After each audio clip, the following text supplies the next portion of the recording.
തദ്ദേശ സ്വയംഭരണ സ്ഥാപനങ്ങളിലെ വനിതാ സംവരണം മാതൃകാപരമാണെന്നും ഇത്തരത്തിൽ സ്ത്രീ സംവരണം നടപ്പാക്കിയാൽ മാത്രമേ നിയമസഭകളിലും പാർലമെന്റിലും വനിതകൾക്ക് പ്രാമുഖ്യമുള്ള ഭരണ നേതൃത്വത്തിലേക്ക് എത്താൻ സാധിക്കുകയുള്ളൂവെന്നും നിയമസഭാ സ്പീക്കർ എൻ ഷംസീർ പറഞ്ഞു.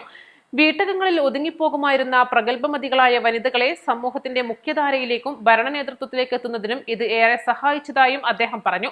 കൊണ്ടോട്ടി നഗരത്തിൽ 1.37 കോടി രൂപ ചെലവിൽ നവീകരിച്ച കൊണ്ടോട്ടി നഗരസഭ P Seethi Haji bus stand ടെർമിനലിന്റെ ഉദ്ഘാടനം നിർവഹിച്ച് സംസാരിക്കുകയായിരുന്നു സ്പീക്കർ.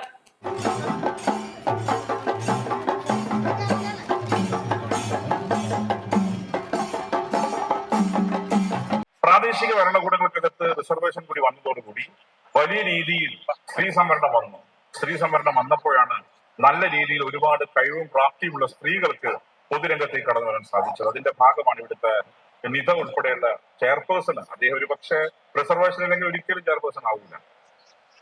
റിസർവേഷൻ സംവിധാനം വന്നപ്പോഴാണ് ഒരുപാട് കഴിവും പ്രാപ്തിയുമുള്ള സ്ത്രീകൾ കേവലം വീടിനകത്ത് മാത്രം ഇരുന്നവർ അവർക്ക് പൊതുധാരയുടെ ഭാഗമായി മാറാൻ സാധിച്ചത്. തീർച്ചയായും ഇത്തരം ആളുകളെ വനിതകളെ പ്രൊപ്പോർട്ട് ചെയ്യണം നമ്മുടെ ആവശ്യമാണ്. ആ രീതിയിൽ പൊതുസമൂഹത്തിന്റെ മുഖ്യധാരയിലേക്ക് സ്ത്രീകൾ നിരവധി പേരുണ്ട്.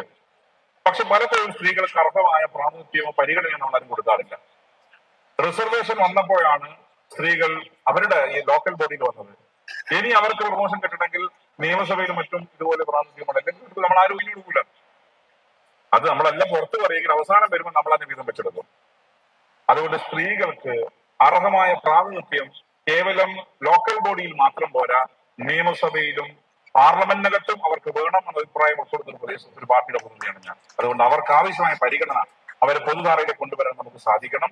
ജനാധിപത്യത്തിലെ അഭിപ്രായ വ്യത്യാസം ഒരിക്കലും തർക്കങ്ങളിലേക്ക് പോകാതിരിക്കാൻ ശ്രദ്ധിക്കണം. അഭിപ്രായ വ്യത്യാസങ്ങളുണ്ടെങ്കിൽ അവ പരിഹരിക്കാൻ മുൻകൈയെടുക്കേണ്ടത് ഭരണകക്ഷിയാണെന്ന് സ്പീക്കർ ഉദ്ഘാടന പ്രസംഗത്തിൽ ഓർമ്മിപ്പിച്ചു. രണ്ടുപേരെയും സഹകരിച്ചു കൊണ്ടുപോകേണ്ട ഉത്തരവാദിത്തമാണ് ഇതിൽ അർപ്പിക്കപ്പെട്ടത്. അതിൽ ഭരണകക്ഷി സ്വാഭാവികമായും സ്പീക്കർക്ക് എല്ലാ പിന്തുണയും നൽകും. പ്രതിപക്ഷവും ആവശ്യമായ എല്ലാ പിന്തുണയും സ്പീക്കർക്ക് നൽകാറുണ്ട്. അതുകൊണ്ട് തന്നെ കേരള നിയമസഭ പരമാവധി വലിയ സംഘർഷങ്ങളൊന്നുമില്ലാതെ കൊണ്ടുപോകാൻ ഞങ്ങൾക്ക് സാധിച്ചു എന്നാണ് ഈ പോയിന്റ് സൂചിപ്പിക്കാൻ സാധിക്കും, മനസ്സിലാക്കാൻ സാധിക്കുന്ന കാര്യം. ഇവിടെ ഒരു വിമർശനം എനിക്ക് സൂചിപ്പിക്കാനുള്ള കാര്യം, ജനാധിപത്യത്തിൽ അഭിപ്രായ വ്യത്യാസങ്ങൾ ഉണ്ടാകും. ആ അഭിപ്രായ വ്യത്യാസങ്ങൾ ഒരിക്കലും ഒരു വല്ലാത്ത ഘട്ടത്തിലേക്ക് പോകാൻ പാടില്ല. അത് ശ്രദ്ധിക്കേണ്ടത് ആരാണോ ഭരണകക്ഷി അവരാണ്. ഇവിടെ ചില അഭിപ്രായ വ്യത്യാസങ്ങൾ പ്രതിപക്ഷവും ഭരണപക്ഷവും തമ്മിലുണ്ട്. പക്ഷെ അതൊരിക്കലും ഒരു എക്സ്ട്രീം സ്റ്റേജിലേക്ക് പോവാതിരിക്കാൻ ആരാണോ ഭരണപക്ഷത്തിന്റെ ഭാഗമായി നിൽക്കുന്നത് അവർ ശ്രദ്ധിക്കേണ്ടിയിരുന്നു എന്ന വിമർശനം ഇതുമായി ബന്ധപ്പെട്ട് സൂചിപ്പിക്കാൻ ആഗ്രഹിക്കുകയാണ്.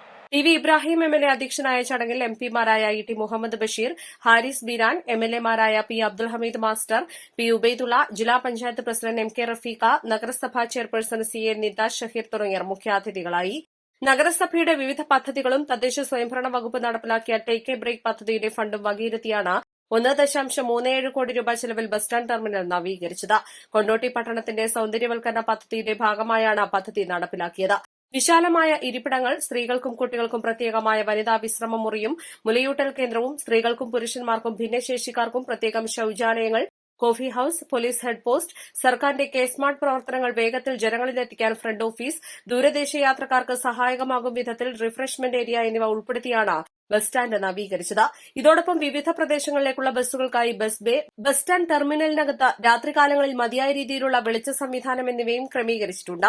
ദിനംപ്രതി നൂറുകണക്കിന് യാത്രക്കാർ വന്നുപോകുന്ന ബസ് സ്റ്റാൻഡിൽ യാത്രക്കാർക്ക് വിശ്രമിക്കുന്നതിനും പ്രാഥമിക ആവശ്യങ്ങൾ നിർവഹിക്കുന്നതിനും മികച്ച സൌകര്യങ്ങളാണ് ഒരുക്കിയിട്ടുള്ളത്. കൊണ്ടോട്ടി ബസ് സ്റ്റാൻഡ് പരിസരത്ത് നടന്ന ചടങ്ങിൽ block panchayat president K Bindu, ജില്ലാ പഞ്ചായത്ത് അംഗങ്ങളായ പി കെ സി അബ്ദുറഹ്മാൻ, നഗരസഭാ വൈസ് ചെയർമാൻ അഷ്റഫ് മടാൻ, സ്ഥിരസമിതി അംഗങ്ങൾ, കൌൺസിലർമാർ, വിവിധ രാഷ്ട്രീയ പാർട്ടി പ്രതിനിധികൾ, വ്യാപാരി വ്യവസായി സംഘടനാ പ്രതിനിധികൾ, ഉദ്യോഗസ്ഥർ തുടങ്ങിയവർ പങ്കെടുത്തു. East live Kondotty.